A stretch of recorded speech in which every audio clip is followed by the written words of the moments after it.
Movie की शुरुआत में हम एक कपल को देखते हैं जहां पर एलिसन नाम की एक लड़की अपने हस्बैंड के साथ अपने बचपन वाले घर में रहने के लिए आती है। एलिसन अपने डैड की मौत के बाद पहली बार इस घर में आई थी। एलिसन को अपने बचपन वाले घर में आकर बहुत अच्छा लगता है और उसकी सारी पुरानी यादें ताजा हो गई। रात में एलिसन को अजीबोगरीब सपने आते हैं जिस वजह से वो स्लीप पैरालाइज में चली जाती है, जिसमें वो नींद में तो नहीं होती है लेकिन वो अपने जिस्म को भी नहीं हिला पाती है। और ये चीज एलिसन के साथ बचपन से होती आ रही है और जब भी वो इस हालत में जाती तो उसे दूर खड़ी एक औरत दिखाई देती थी जो सिर्फ उसको घूरती रहती थी। बचपन में भी उसके साथ ऐसा ही होता था, जहाँ पर उसके डैड उसको समझाते थे कि वो औरत कोई हकीकत नहीं है, वो सिर्फ तुम्हारा एक बहम है। जब रिचर्ड सुबह को ऑफिस जाने के लिए तैयार हो रहा था तभी एलिसन टीवी में एक पैरानॉर्मल इन्वेस्टिगेटर को देखती है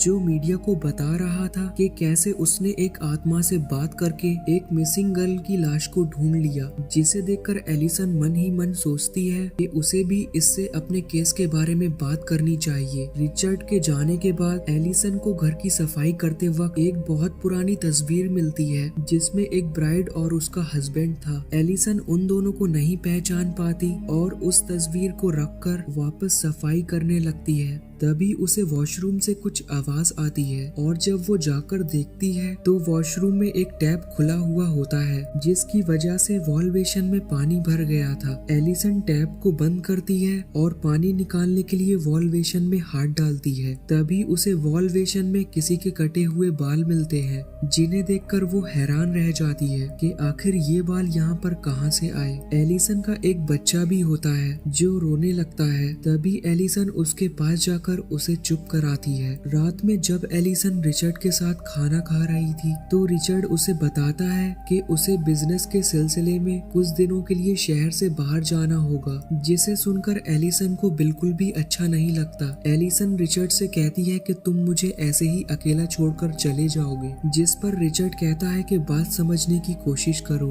अगर मैं नहीं गया तो मुझे जॉब से निकाल दिया जाएगा। जिसे सुनकर एलिसन गुस्से में अपने कमरे में चली जाती है। तभी उसे अपने सामने एक स्पिनर घूमता हुआ दिखाई देता है, जिसे देखकर एलिसन को अपने बचपन की याद आ गई कि ऐसे ही ये बचपन में इसके सामने आ गया था और जब इसने इस स्पिनर का पीछा किया तो उसकी मॉम ने उसे स्टोर रूम में बंद कर दिया था, तो उसके डैड ने उसे बाहर निकाला था और एलिसन काफी जख्मी हालत में बाहर निकली थी। जिसके बाद एलिसन के डैड ने ये फैसला किया कि वो एलिसन को किसी फैमिली को दे देंगे क्योंकि एलिसन अपने ही घर में महफूज नहीं थी। और उस वक्त एलिसन ने अपने घर में एक प्रीस्ट को भी देखा था जो कमरे में बैठा मंत्र पढ़ रहा था। तब से एलिसन किसी और फैमिली के साथ रहने लगी थी और बहुत सालों बाद वो अपने पुराने घर में आई थी। सुबह को रिचर्ड एलिसन के पास आता है और अपने रात के बर्ताव के लिए उससे माफी मांगता है और एलिसन को समझाकर वहाँ से चला जाता है। अब घर में एलिसन बिल्कुल अकेली थी और जब रात में एलिसन सो रही थी तो अचानक से उसकी आंखें खुलती है तो वो ये महसूस करती है कि वो स्लीप पैरालाइज में है।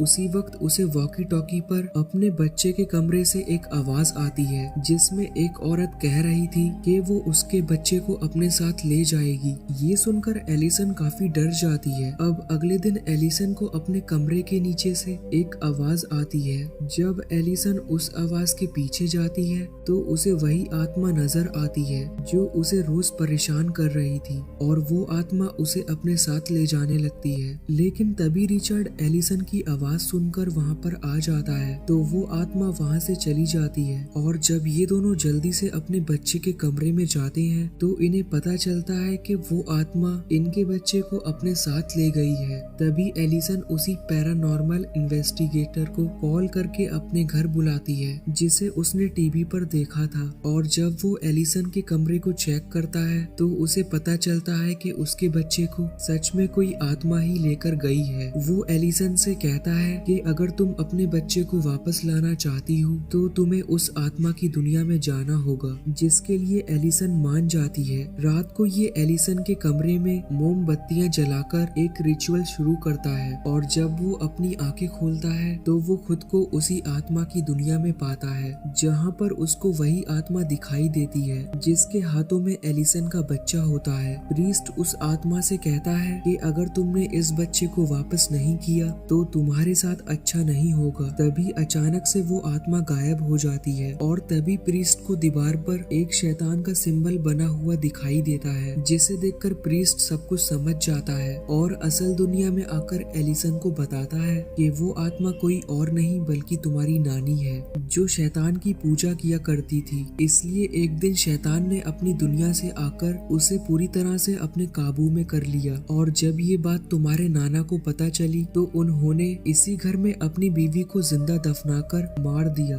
जिस बात का बदला उनकी बीवी और वो शैतान मिलकर ले रहा है। एलिसन प्रीस्ट से पूछती है कि वो आखिर बच्चों को ही क्यों ले जाती है, जिस पर प्रीस्ट उसे बताता है कि जब तुम्हारे नाना ने उनकी बीवी को जिंदा दफनाया तो वो माँ बनने वाली थी और जिस बात का बदला वो इस फैमिली के बच्चों को उठाकर पूरा कर रही है। रिचर्ड भी अब सब कुछ समझ जाता है और वो प्रीस्ट से पूछता है कि अब हम अपने बच्चे को वापस कैसे ला सकते हैं, जिस पर प्रीस्ट कहता है कि उस आत्मा की दुनिया में जाकर, और एलिसन ही इस काम को कर सकती है क्योंकि एक माँ ही अपने बच्चे को बचा सकती है। अब ये एलिसन को एक कमरे में लेटा देता है और उसे लंबी लंबी सांस लेने को कहता है। ऐसा करते ही एलिसन उस आत्मा की दुनिया में पहुंच जाती है, जहां पर उसकी मॉम उसके पास आती है और उसे दिलासा देकर उससे कहती है कि सब कुछ ठीक हो जाएगा। तो एलिसन कहती है कि मैं जानती हूँ कि ये सच नहीं है। तो उसकी मॉम अपने असली रूप में आकर उसका गला दबाने लगती है। बचपन में भी एलिसन की मॉम पर उस आत्मा ने कब्जा कर लिया था, जिस वजह से एलिसन के डैड ने एलिसन को दूसरी फैमिली को दे दिया था। एलिसन अपनी मॉम से बचकर आगे जाती है तो वो अपने नाना की पहली वाइफ को देखती है और यही वो आत्मा होती है जो इनके पीछे पड़ी हुई थी। और अब ये देखती है कि इसके नाना अपनी वाइफ को ले जा रहे थे और एक कबर खोदकर अपनी वाइफ को जिंदा ही दफना देते हैं, जहाँ पर उनकी वाइफ कह रही थी कि मैं माँ बनने वाली हूँ, मुझे मत मारो, पर फिर भी वो उन्हें दफना देते हैं। और जब ये सब एलिसन देखती है तो वो समझ जाती है कि उसका बच्चा उसे यहीं पर मिलेगा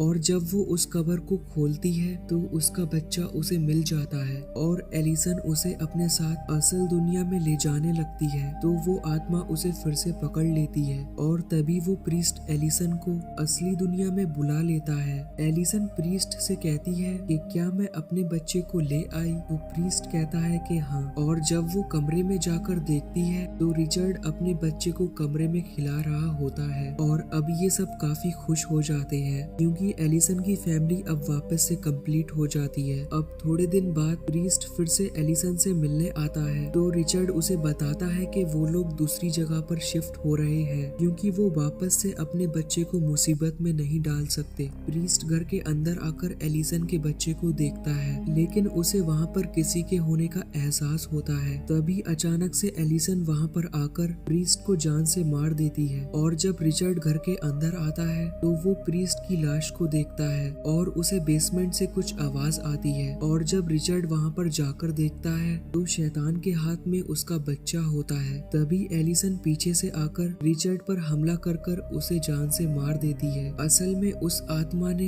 एलिसन को असली दुनिया में आने से पहले ही उस पर कब्जा कर लिया था। अब आगे एलिसन और उसके बच्चे के साथ आखिर क्या हुआ, इसी सस्पेंस के साथ इस मूवी का यही एंड हो जाता है।